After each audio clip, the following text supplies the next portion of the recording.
I am your host, Debbie, here to help you get in the know about Waco. This week, we're going to be highlighting Black Daisy's events happening this weekend. Go ahead and introduce yourself. Hey guys, my name is Stephanie Welch, and I am the owner of the Black Daisy Boutique. All right, awesome. Tell me a little bit about what brought you to Waco and what made you start your boutique. So I've been in Texas 12 years, but we've only been in the Waco area 4 years. My husband is in law enforcement, and he got stationed out here, and so obviously the whole family came. Of course. And then what convinced you to start opening a shop and become a part of the Waco community? So I've been in business 4.5 years. So I already had the boutique when we moved to Waco. My first store was actually in Belton, and I drove by this empty place in the China Spring area every single day for about a year. And finally, I convinced my husband to go look at it, and that's where we opened our first store.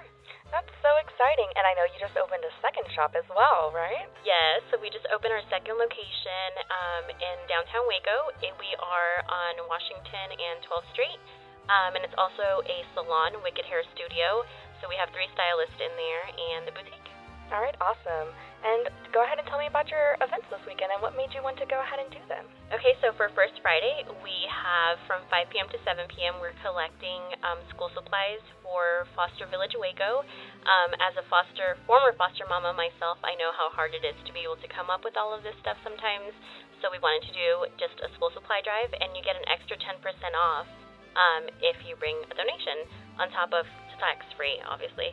And then on Saturday from 6 p.m. to 8 p.m., I'll have Lemmy's out in the parking lot. So good. And we're going to have like exclusive sales and some cocktails, some mocktails, just a little bit of hanging out. That's so awesome. And I know that you guys have resident vendors, and tell me some kind of stuff that you can find at your shop. So I really pride myself on being different, and so our vendors are all really fun. We are all about bright colors and just being eclectic and all the glitters and rainbows and butterflies and all of that stuff. And we do have a little bit of a dark side too, but we just have a little bit of everything. I definitely think that we're just a boutique that stands out. Yeah, that's so awesome. And what are some of the things that you can expect to see this weekend, or what are some of the things that are going to be highlighting this weekend? So we got a lot of fun new T-shirts. I am a big graphic tee girl. Like, I live in them. I wear them every day. So we have a lot of new graphic tees releasing, and just like we have gift items. I mean, we just have so much stuff. Yeah, that's super awesome. And what are you looking forward to the most, especially with helping Foster Village of Waco? I'm just really hoping that the community comes together and just helps us, raise donations for these kiddos. Again, it's not easy being a foster parent, let alone trying to get everything that kids need. Of course. And how do you feel like your little shop has impacted Waco overall, and as well as impacted other communities, and especially people that, like what you're doing with these foster families? We are really big on giving back and just doing everything we can for the community. So I just hope that we bring a little bit of hope, a little bit of light, and that we just continue to give back as much as we can. Yeah, and what are some of the things that you would like to see in the future of Waco, or what are some events that you would like to see or you would like to have? Oh my gosh, can we just do any event, like with this COVID? That's what everybody's been saying when I ask them that question. They're like, well, when COVID's over, we're going to fill in the blank. Yes, so we used to do monthly sip-in shops. The last sip-in shop that I had was in March, so this is the first event since March that we're doing. So I just want to see a little bit of normalcy. I don't honestly care what it is. Let's just start doing stuff. Obviously, let's be safe, but let's just start, being a community and doing what we need to do. Yes, of course. And what are your future plans for your shop, or any future plans for anything moving forward? I just hope to keep growing and hope to keep bringing just unique and different things to the area, and I just hope that the community keeps supporting us, but just obviously growth, but even just staying where we are and being able to sustain is fine too. Yes, of course. I completely understand that. And I know you guys have a very online heavy presence. Do you want to go ahead and give me your socials, or where people can find you at? Yes, so Black Daisy Boutique is where you can find us on Instagram and Facebook. We are heavy on social media. It's so important to us. Our brand is so important to us. We're all about women, all size, all colors, all backgrounds, and our social media is big on that. So yeah, just look up Black Daisy Boutique. Yeah, that's awesome. And was there any other vendors, anyone else you wanted to highlight or give a little bit of spotlight to?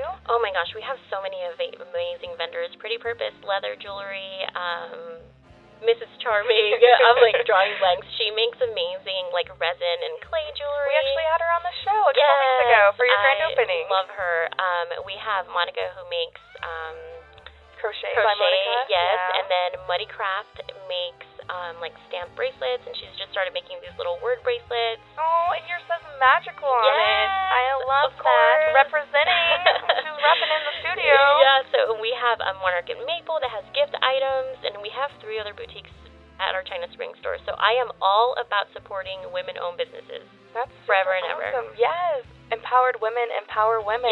Yes. And then also I know at your new location downtown there's a hair studio involved? Yes, Wicked Hair Studio. So Jessica is my partner, and she opened that location with me, my business partner, and she opened that location with me. And so we have 3 stylists in there in total. And yeah, they are amazing. So if you need to get your hair did, you know where to come. That sounds super awesome. Well, we'll definitely have to check it out. And again, I'm so excited for this sip and shop this weekend because it is the first one in a long time. Yes. Are you so excited to get back into the swing of things and trying to reopen, even though with everything going on? Yes, I just miss seeing my customers. My customers are my friends. I know that sounds so cheesy, but it's so true. I love them so much. So I'm ready to just see faces and just hang out and, you know, bring a little bit of joy in a time that where it's definitely needed. Yes, of course. And I love that message, and I love what you stand for. So I'm so glad we were able to have you on the show to support your events this weekend. Thank you so much. Yeah, thank you so much for coming in. Thank you for tuning into this week's podcast. This is your host, Debbie, signing off. Now that you know, go! Just go, Waco! This has been a Rogue Media Network podcast.